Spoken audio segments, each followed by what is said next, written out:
જય જોગણીમાં ગોપલા. જય જોગણીમાં.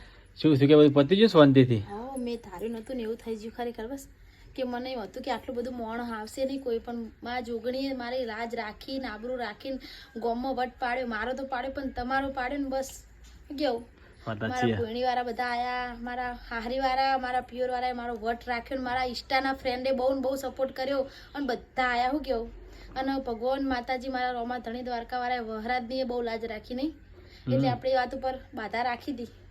મારું મેં 6 મહિનાની પહેલી તારીખે મંદિરનું મુહૂર્ત કર્યું હતું ને 7માની 10 પાર પાડ્યું. તે મેં બાધા રાખી હતી કે હું પાલોદર જોગણીમાં હેડીને આવીશ, તો આપણે હેડીને જવાનું જોગણીમાં. શું કેવું? હા જવાનું. મારો બર્થડે 13 તારીખે, મને 13 તારીખે વિચાર વહરાજ ના 13 તારીખે જવાનું. શું કેવું?